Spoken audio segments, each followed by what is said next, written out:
I remember my parents taking me to Disneyland as a kid. It was a time of innocence and pure joy. Back then, the world was a playground and Disneyland was the heart of it. We'd wake up at the crack of dawn, jam-packed with anticipation. The car ride seemed like an eternity, my heart pounding with every mile closer we got. As we approached the iconic castle, my eyes would light up and I'd practically jump out of my skin with excitement. The aroma of popcorn and cotton candy filled the air. The cheerful chatter of families, the laughter of children, and the melodic tunes from the merry-go-round created a symphony of happiness. Everywhere you looked, there were vibrant colors, larger-than-life characters, and the most thrilling rides you could ever imagine. I was in awe of everything. The towering roller coasters, the spinning teacups, the haunted mansion. Every ride was an adventure. And the characters, oh the characters, Mickey, Minnie, Goofy and all the rest, they were no longer just cartoons on a screen but real, tangible friends I could hug and laugh with. I remember the parade like it was yesterday, the procession of floats, each more fantastic than the last. The characters danced and waved and the crowd clapped and cheered.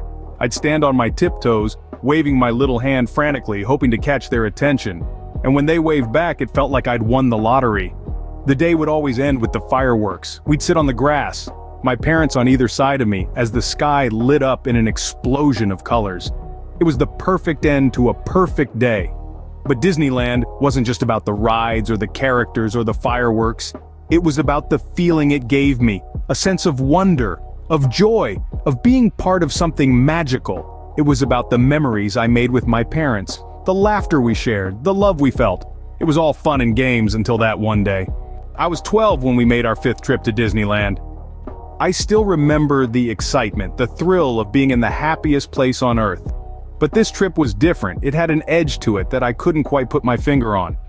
It was late in the afternoon, the sun was beginning to set, and the park was bathed in a golden glow.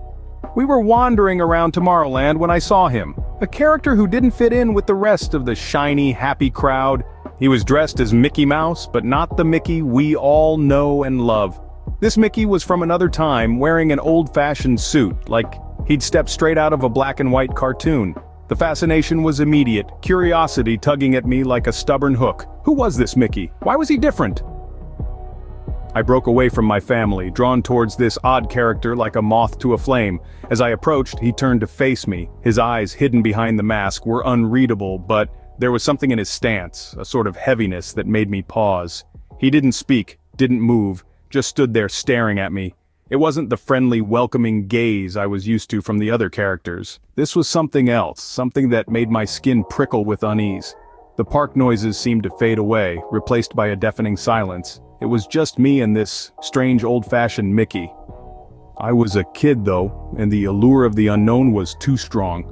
I walked up to him, heart pounding in my chest. He didn't react, didn't offer a hug or a high five like the other characters would. He just stood there, watching me with those hidden eyes. I left him eventually, drawn back to my family by the promise of ice cream and fireworks, but I couldn't shake off the feeling that something was wrong. The image of that Mickey, standing alone in the fading light, was etched into my mind. I didn't realize then, but something was off about that Mickey. My fascination with the odd Mickey led me to a part of Disneyland I'd never seen before. It was as if a curtain had been drawn back, revealing a hidden corner of this wonderland that was anything but wonderful. The cheerful music faded into the background, replaced by an unsettling silence. The usually crowded walkways were now deserted, the vibrant colors of the park seemed muted, and the air held a chill that had nothing to do with the weather. As I followed Mickey, I noticed the buildings starting to look less like the whimsical creations I was familiar with and more like forgotten relics. Paint was peeling off the wooden structures, the windows were grimy and cracked, and the once bright signs were now faded and illegible. The merry-go-round, which should have been full of laughing children, stood still and silent, the painted horses staring blankly ahead. The atmosphere felt wrong. It was as if the very air was thick with unease. I felt a shiver run down my spine, an instinctive reaction to the sudden drop in temperature. I stopped and looked around, my heart pounding in my chest. The silence was deafening, broken only by the distant, muffled sounds of laughter and music from the main park. I felt like an intruder in a forgotten world, a world that didn't welcome visitors. Mickey stopped suddenly and turned to face me. His eyes, which had always been full of warmth and friendliness, were now cold and lifeless. His smile, which should have been comforting, was now a grotesque caricature of joy. I felt a wave of dread wash over me, a sense of impending doom that made my stomach churn. I wanted to run, to get as far away from this place as possible, but my feet felt like they were rooted to the ground. I was trapped in this eerie, abandoned corner of Disneyland, with nothing but my fear for company.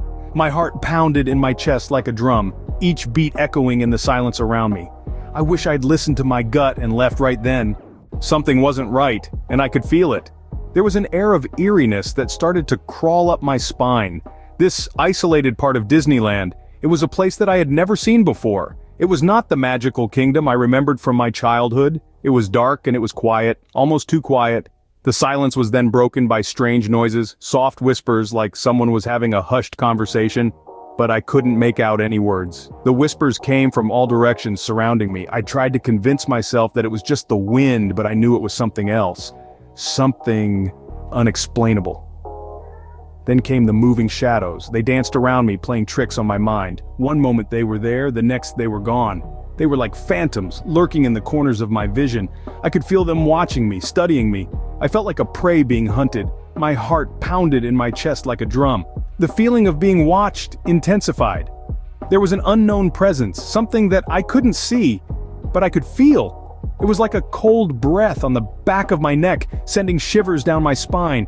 It was a presence that was not welcoming, but menacing. It was as if it wanted me to leave, to get out as fast as I could. The fear started to take over me. My hands were shaking, and my breath was coming out in short, panicked gasps.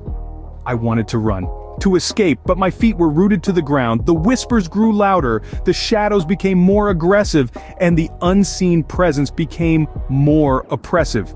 It was a symphony of terror playing out in this forgotten corner of Disneyland. The panic was now at its peak. I could feel my sanity slipping away. I was in a place where dreams were supposed to come true, but all I was experiencing was a living nightmare. I was alone, I was scared, and I was helpless. I was trapped in my own nightmare. I don't know how, but I managed to escape. Adrenaline pumped through my veins like a freight train. My heart pounded in my chest, a drumbeat of terror pushing me forward. I ran like I'd never run before, my breaths coming in ragged gasps.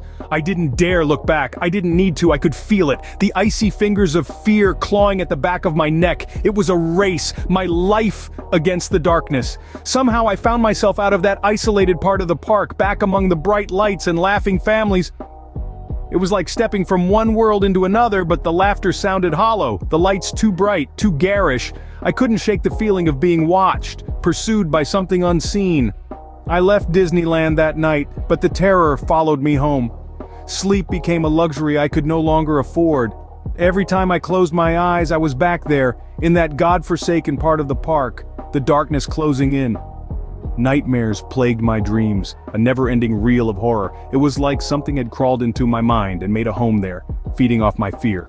I couldn't go back to Disneyland. The mere thought of it sent shivers down my spine. That place of joy and laughter had been tainted for me, turned into a house of horrors. I could no longer see the magic. All I could see were the shadows lurking behind the cheer. I tried to forget, to move on. But how do you forget something like that? How do you forget the terror, the darkness, the feeling of being hunted? It's not something you can just shake off. It clings to you, a dark stain that refuses to be washed away. To this day, I can't explain what happened. But I know one thing for sure, Disneyland isn't the happiest place on earth for me anymore.